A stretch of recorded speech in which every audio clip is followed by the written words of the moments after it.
ഈ ചിക്കൻ കറിക്ക് ഇത്ര ടേസ്റ്റ് ഉണ്ടാകുമെന്ന് ഞാൻ ഒരിക്കലും പ്രതീക്ഷിച്ചില്ല കേട്ടോ. ചിക്കൻ മുഗലായിയാണ് തയ്യാറാക്കിയിരിക്കുന്നത്. നല്ല കൊഴുത്ത ഗ്രേവിയോട് കൂടെ നല്ല രുചിയിൽ ചപ്പാത്തിക്കൊപ്പം ചോറിനൊപ്പം കഴിക്കാൻ പറ്റിയ നല്ലൊരു ചിക്കൻ കറിയാണ്. അപ്പോൾ ഈ ഒരു കറി തയ്യാറാക്കുന്നതിനായിട്ട് ഞാനിവിടെ 1 കിലോ ചിക്കൻ കഴുകി ക്ലീൻ ചെയ്ത് വൃത്തിയാക്കി എടുത്തിരിക്കുന്നതാണ്. ചിക്കൻ കറിക്ക് ആവശ്യമായിട്ടുള്ള ഉപ്പാണ് ആദ്യം ഇട്ട് കൊടുക്കുന്നത്. 1 സ്പൂൺ കാശ്മീരി മുളക് പൊടിയും മഞ്ഞൾപ്പൊടിയും ഒരു നാരങ്ങയുടെ ജ്യൂസാണ് എടുത്തിരിക്കുന്നത്. എന്നിട്ട് ഇതിലേക്ക് 1/2 കപ്പ് തൈരും കൂടെ ചേർത്ത് കൊടുത്ത് നന്നായിട്ട് നമുക്കിതൊന്ന് മിക്സ് ചെയ്ത് എന്നിട്ട് 1 മണിക്കൂറോളം സമയം നമുക്കിതൊന്ന് റെസ്റ്റ് ചെയ്യാനായിട്ട് വെച്ചിരിക്കാം. ഇനി ഒരു 3 സവാള നമുക്ക് എണ്ണയിലിട്ട് നല്ലതുപോലെ വറുത്തെടുക്കാം. ഗോൾഡൻ രീതിയിൽ നല്ല തീ കൂട്ടി വെച്ചിട്ട് നല്ലതുപോലെ നമുക്കിതൊന്ന് ഫ്രൈ ആക്കി എടുക്കാവുന്നതാണ്. ഈ ഒരു രീതിക്കാണ് ഞാൻ ഉള്ളി വറുത്തെടുത്തിരിക്കുന്നത്. ഇനി നമുക്കിത് തണുത്തതിന് ശേഷം മിക്സിയുടെ ജാറിലേക്ക് ഇട്ട് കൊടുക്കാം. ഇനി ഇതിലേക്ക് വെളുത്തുള്ളിയും ഇഞ്ചിയും ബദാമും അണ്ടിപ്പരിപ്പ് വറുത്തെടുത്തതാണ്. അതും 2 ടേബിൾ സ്പൂൺ തൈര്, പുളിയില്ലാത്ത തൈരാണ് എടുത്തിരിക്കുന്നത്.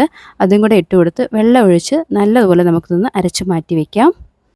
ഉള്ളി വറുത്തെടുത്ത ബാക്കി എണ്ണയിലേക്ക് കുറച്ച് സ്പൈസസ് ചേർത്ത് കൊടുത്തിട്ട് നമ്മൾ നേരത്തെ മാരിനേറ്റ് ചെയ്ത് വെച്ചിരിക്കുന്ന ചിക്കൻ ചേർത്ത് കൊടുത്ത് നന്നായിട്ട് നമുക്കിതൊന്ന് ഇളക്കി യോജിപ്പിക്കാം. എന്നിട്ട് അടച്ചു വെച്ച് ഒരു 3-4 മിനിറ്റ് സമയം നമുക്കിതൊന്ന് വേവിക്കാവുന്നതാണ്. ഒരു 3-4 മിനിറ്റിന് ശേഷം വീണ്ടും ഇതിൻ്റെ അടപ്പ് തുറന്നിട്ട് നന്നായിട്ട് നമുക്കിതൊന്ന് മിക്സ് ചെയ്ത് കൊടുക്കാം.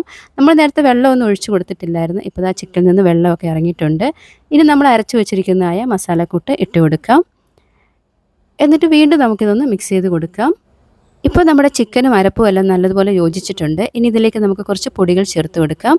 അപ്പോൾ എരിവില്ലാത്ത 1 സ്പൂൺ കാശ്മീരി മുളക് പൊടിയും മല്ലിപ്പൊടിയും മഞ്ഞൾപ്പൊടിയും ഗരം മസാലയും ജീരകത്തിൻ്റെ പൊടിയും ഈ കറിക്ക് ആവശ്യമായിട്ടുള്ള ഉപ്പും കൂടെ ചേർത്ത് കൊടുത്ത് വീണ്ടും നമുക്കിതൊന്ന് മിക്സ് ചെയ്ത് കൊടുക്കാം. ഇനി ഇതിലേക്ക് നമ്മുടെ അരച്ചതിൻ്റെ അരപ്പ് വെള്ളമില്ലേ അത് ചേർത്ത് കൊടുക്കാം. എന്നിട്ട് നമുക്ക് വീണ്ടും നല്ലതുപോലെ മിക്സ് ചെയ്തിട്ട് ഒന്ന് അടച്ചു വെച്ചൊന്ന് വേവിക്കാവുന്നതാണ്. ഒരു 10 മിനിറ്റോളം സമയം മീഡിയം ഫ്ലെയിമിലിട്ട് നമുക്കിതൊന്ന് വേവിക്കാനായിട്ട് വെച്ചിരിക്കാം. എന്നിട്ട് ഇതുപോലെ അടപ്പ് തുറന്നിങ്ങനെ മിക്സൊക്കെ ചെയ്ത് കൊടുക്കാം. അടി പിടിച്ചു പോകാൻ സാധ്യതയുണ്ട്. അപ്പോൾ അതുകൊണ്ടാണ്. അതിനുശേഷം ഇതിലേക്ക് നമുക്ക് വീണ്ടും കൊത്തുമിരിയൊക്കെ അതായത് മല്ലിയിലയൊക്കെ ഇട്ട് കൊടുത്തിട്ട് നല്ലതുപോലെ ഒന്ന് മിക്സ് ചെയ്ത് കൊടുത്തിട്ട് നമുക്കിതൊന്ന് അടച്ചു വെച്ചൊന്ന് വേവിക്കാം. ഒരു 5-6 മിനിറ്റ് സമയം ചെറു തീയിലിട്ട് വേവിച്ചതിന് ശേഷം അടുപ്പ് തുറന്നൊന്ന് മിക്സ് ചെയ്ത് കൊടുക്കാം. അപ്പോൾ നമ്മുടെ ചിക്കൻ ഇവിടെ നന്നായിട്ട് റെഡി ആയിട്ടുണ്ട്. ഇതിൻ്റെ മുകളിൽ ഇങ്ങനെ എണ്ണയൊക്കെ ഇങ്ങനെ തെളിഞ്ഞ് കാണുന്നുണ്ടല്ലോ. അപ്പോൾ ചിക്കനൊക്കെ നന്നായിട്ട് വെന്തിട്ടൊക്കെ ഉണ്ട്. മസാലയെല്ലാം കറക്റ്റായിട്ടുണ്ട്.